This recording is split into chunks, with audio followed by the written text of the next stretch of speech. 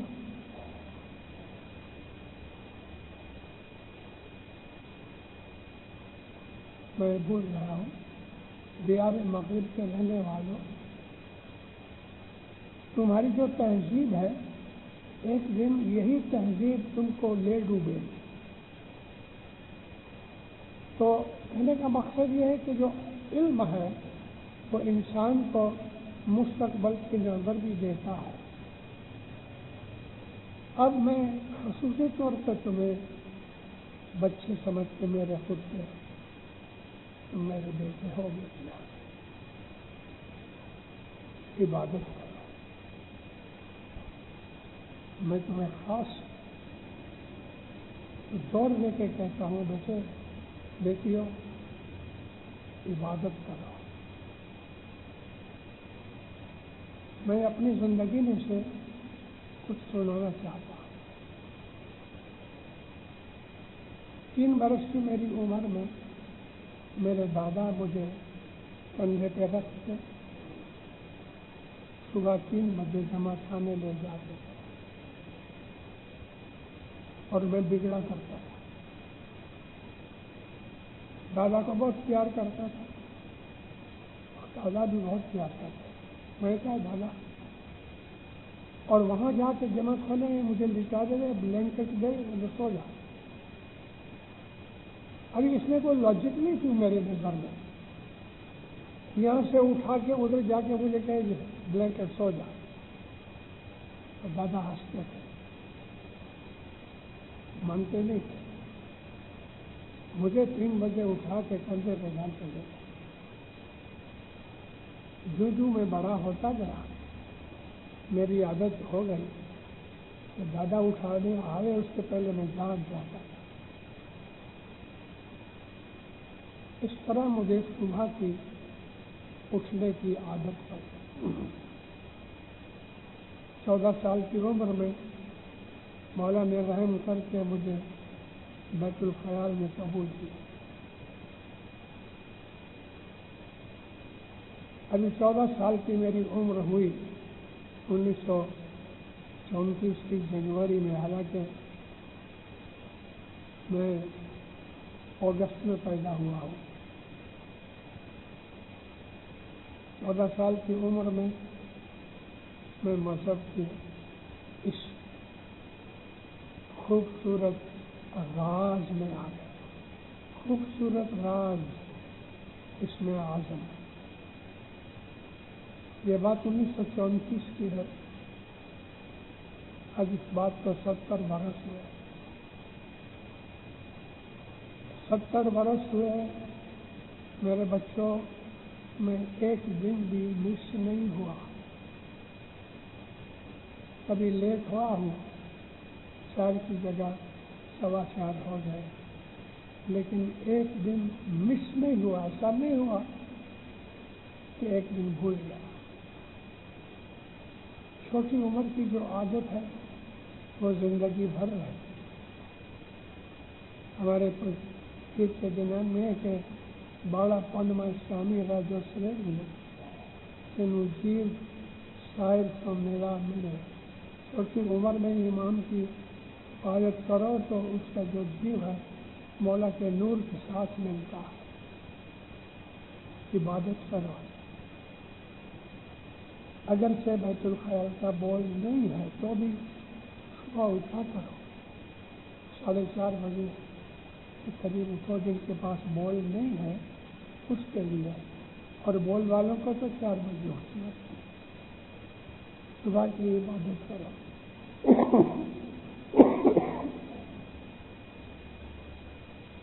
اور عبادت کے بھید کو، راز کو سمجھو. صبح کی عبادت کا مقصد کیا ہے؟ اِنَّ لِلَّهِ وَإِنَّا إِلَيْهِ رَاجِعُونَ. ہم خدا کے لیے ہیں، یعنی کہ ہم جیتے ہیں خدا کے لیے جیتے ہیں. ہم خدا کے لیے ہی آئے ہیں. وَمَا خَلَقْتُ الْجِنَّ وَالْإِنسَ إِلَّا لِيَعْبُدُونَ. ہم نے نہیں پیدا کیا جنوں اور انسانوں کو سوا اس سے کہ وہ ہماری عبادت کریں. ہماری ہستی کا مقصد یہ ہے کہ ہم خدا کی عبادت کریں. عبادت بہت بڑا لفظ ہے.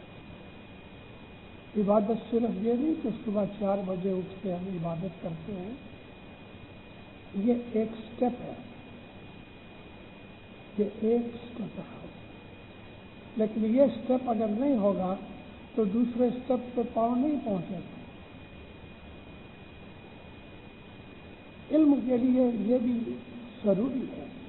جیسے کہ رسول پاک بولے فرمایا کہ علم خدا کی دین ہے تو اگر عبادت کرو گے اور علم پڑھو گے، سیکھو گے، آسانی سے سیکھو گے، اندر سے سیکھو گے اور جلدی سے سیکھو گے۔ علم حقیقت ہے، مگر ساتھ ساتھ عالم جیسے اعمال ہونے چاہیے۔ صبح کی عبادت کرنے سے ہمارے اندر روحانیت پیدا ہوتی ہے، ہماری روح طاقتور بنتی ہے، ہمارے خیالات پاورفل بنتے ہیں، ہمارے اندر قوت ارادی پیدا ہوتی ہے اور ہم بدیوں برائیوں کا سامنا کرنے کے قابل بنتے ہیں۔ بہت بڑی بخشش ہے خدا کی علم، اور علم خدا سب کو نہیں دیتا، جو جد و جہد کرتے ہیں انہیں کو ملتا ہے۔ اے مومنوں، اے میرے بچوں، اے طالب علموں، علم سے محبت کرو، علم سیکھنے سے محبت کرو، اور اس طرح سے کہ جس طرح سے ایک چوہا رات کی خوراک ڈھونڈتے ڈھونڈتے ہر جگہ گھومتا رہتا ہے، ایک عالم بھی علم حاصل کرنے کے لیے ہر جگہ گھومتا ہے۔ نبی فرمایا علم حاصل کرو، کہاں سے بھی ملے،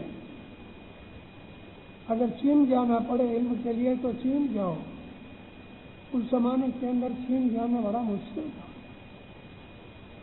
تو علم کے لیے ہمیشہ تیار رہو، اچھی اچھی کتابیں پڑھو۔ ایک بات ضرور کہوں،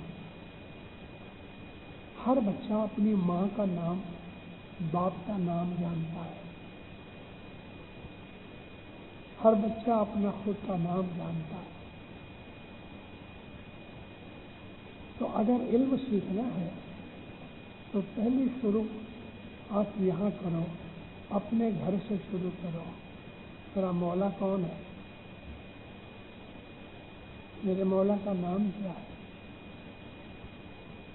یعنی میرا مطلب کہنے کا ہے کہ اسماعیلی مذہب کی اسٹڈی پہلے کرو، دوسروں کی اسٹڈی کرنے سے پہلے اپنے گھر کی اسٹڈی پہلے کرو، گنان سیکھو، کیونکہ گنانوں کے اندر ہماری تہذیب کی چیزیں بہت ہیں، گنانوں کے اندر ہمارے پاس کے جو بھی پرفارمنس ہو گئی ہیں ان کا ذکر ہے۔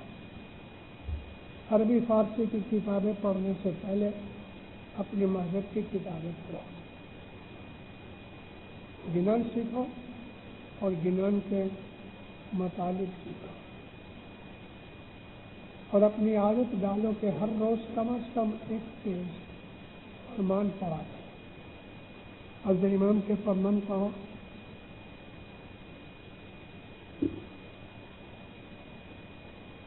اگر تم میں سے کسی کو واعظ بننا ہے تو اس کو گجراتی سیکھنی چاہیے۔ گجراتی بہت ضروری ہے، کیونکہ گجراتی یا کھوجپی کہ جس میں ہمارے پرانے اماموں کے فرامین ہیں۔ اپنا طریقہ سیکھو، گنان سیکھو، فرمان پڑھو، پھر اس کے بعد قرآن پڑھو، قرآن کے بعد پھر احادیث پڑھو، اس کے بعد پھر دوسروں کی کتابیں پڑھا کرو۔ ایک اچھی کتاب ہے، میں نے ڈاکٹر جلال کو بھی اس کا نام دیا، صراط السوی، یہ شیعوں کی کتاب ہے، اس کے اندر ہسٹری ہے اور سنی شیعہ مذاہب کی تفاوت کا ذکر ہے، اچھی چیز ہے۔ اچھے اچھے علم کی کتابیں پڑھنے سے دماغ کھل جائے گا، جس طرح گلاب کی ایک کلی کھل کے پھول بنتی ہے، اس طرح سے پڑھنے سے، مطالعہ کرنے سے اور عبادت کرنے سے اور نیک اعمال کرنے سے تمہاری روح جو ہے وہ کھل جائے.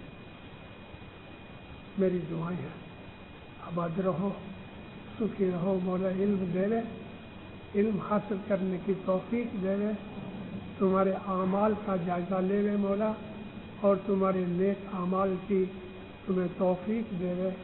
بدیوں برائیوں سے بچائے, بد خیالات سے بچائے, شیطان سے بچائے, غیروں سے بچائے, اپنی حفاظت میں رکھے. تمہاری ہر نیک امید مولا پوری کرے. ابھی کوئی کوشچن ہے تو پوچھو, خوشی سے پوچھو. یاری مدد ایک قرآن کی آیت ہے جس کا خلاصہ میں پوچھنا چاہوں گا, جس کا ترجمہ اس طرح ہے, آیا کہاں سے, لایا کیا, جائے گا کہاں کو. میں سن نہیں رہا. قرآن کی ایک آیت ہے, آیا کہاں سے, لایا کیا, جائے گا کہاں کو, لے کے کیا جائے گا, اور تیرا اصل نام کیا. دنیا میں جو نام ہے وہ تو شناختی نام ہے. ایسا ہو سکتا ہے میں سیکھ رہا ہوں. سوری,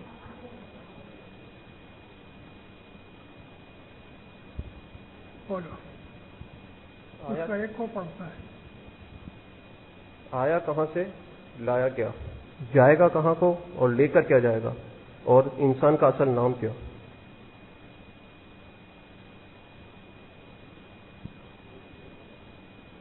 میں نہیں سمجھا بیٹا کیا ہے.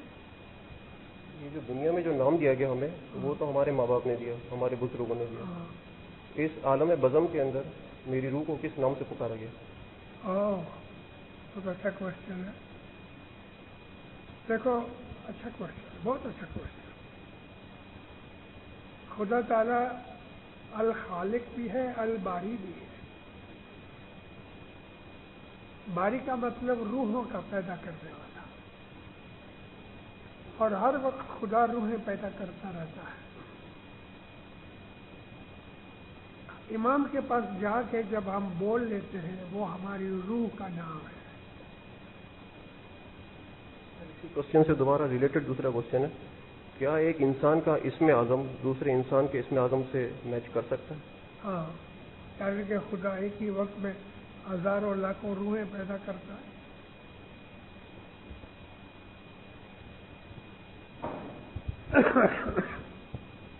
اس کا ایک کو پڑتا ہے نا, آواز نہیں سنائی دیتی ہے. اور تمہارے کان اور میرے کان میں بہت فرق ہے. یہ کان پرانا ہے.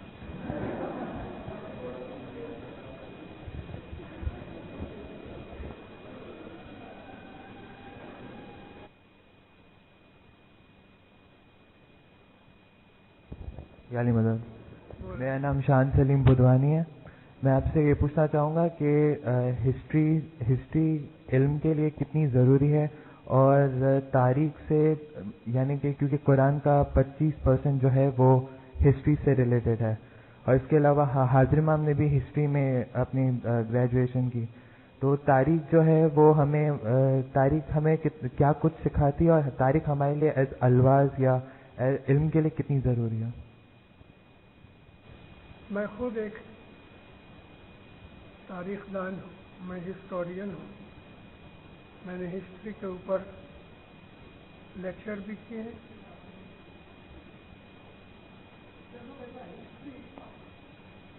ہر جگہ ہر وقت موجود ہے.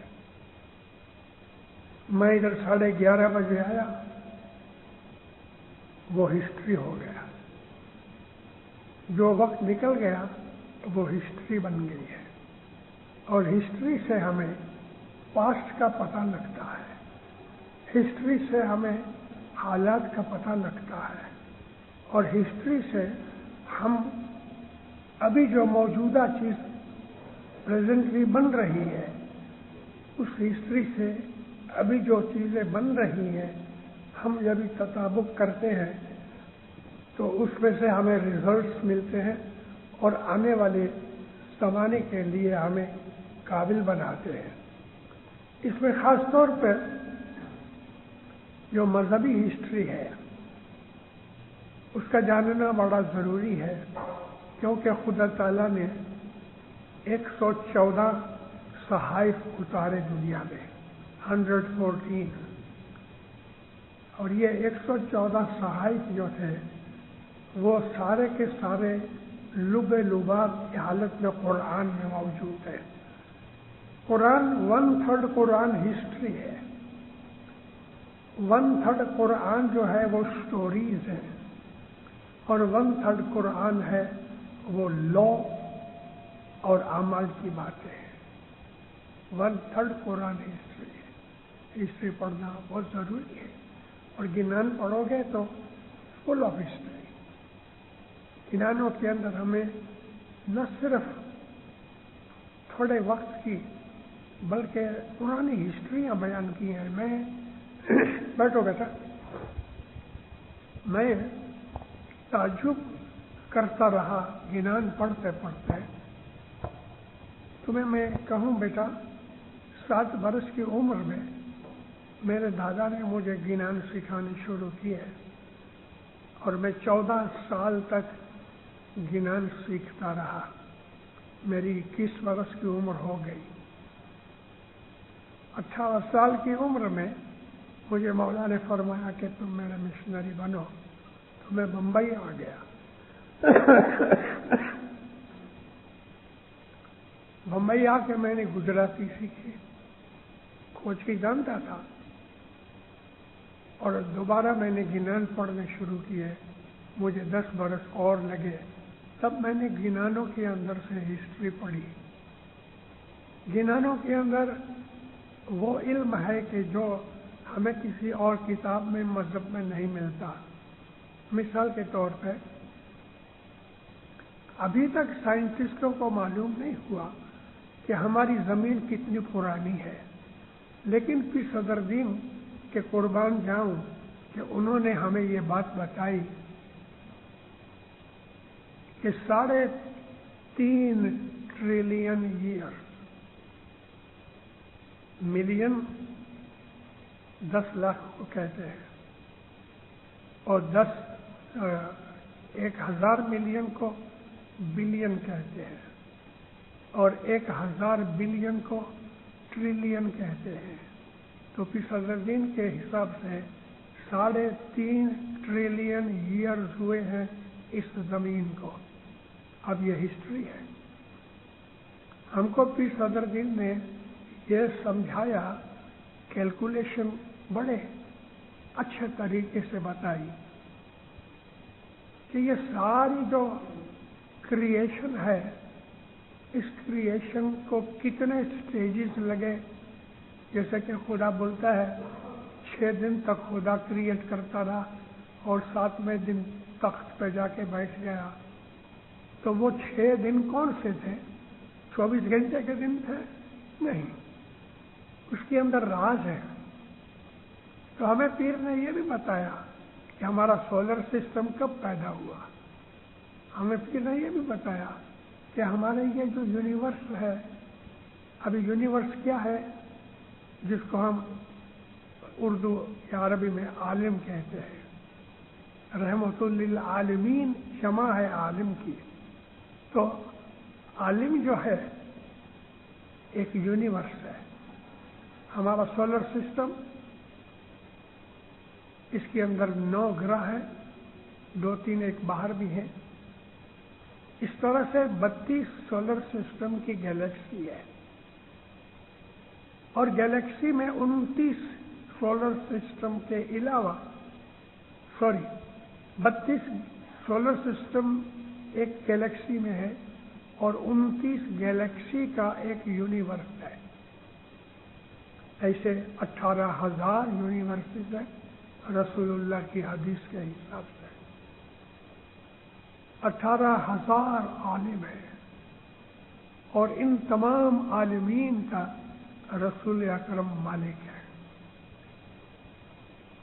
تو ہسٹری جو ہے وہ ہمارے مذہب کے اندر مکس ہے. History is a part of our faith. Okay,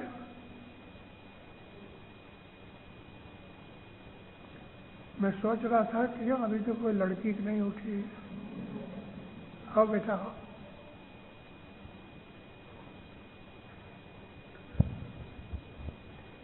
سر آپ نے قرآن کی ایک آیت کوٹ کی تھوڑا دور رکھو. نہیں تو دور مت ہو جا. ان للہ و انا الیہ راجعون. ہم خدا کی طرف سے ہیں اور ہمیں اس کے اندر واپس ملنا ہے. تو وصل حق کے لیے ہمارا یہ جسم جو ہے وہ رکاوٹ ہے یا جس دنیا میں رہ کر بھی وہ وصل حق کا کچھ مزہ ہم لے سکتے ہیں؟ خدا نے ہمیں پیدا کیا ہے، وہ پروردگار بڑا چالاک ہے، اس سے زیادہ جاننے والا کوئی نہیں. ہمارا بدن یا ہماری زندگی فضول نہیں ہے، اس کا ایک مقصد ہے. خدا کہتا ہے میں نے جب کریشن مکمل کی تو اس کی مینجمنٹ کے لیے میں نے آفر کی پہاڑوں کو، ہوا کو، پانی کو، چاند کو، سورج کو، لیکن کسی نے قبول نہیں کیا کہ میری کریشن کو مینیج کرے. اور جب میں نے انسان کو آفر کیا تو جلدی سے اس نے جھپٹ لیا.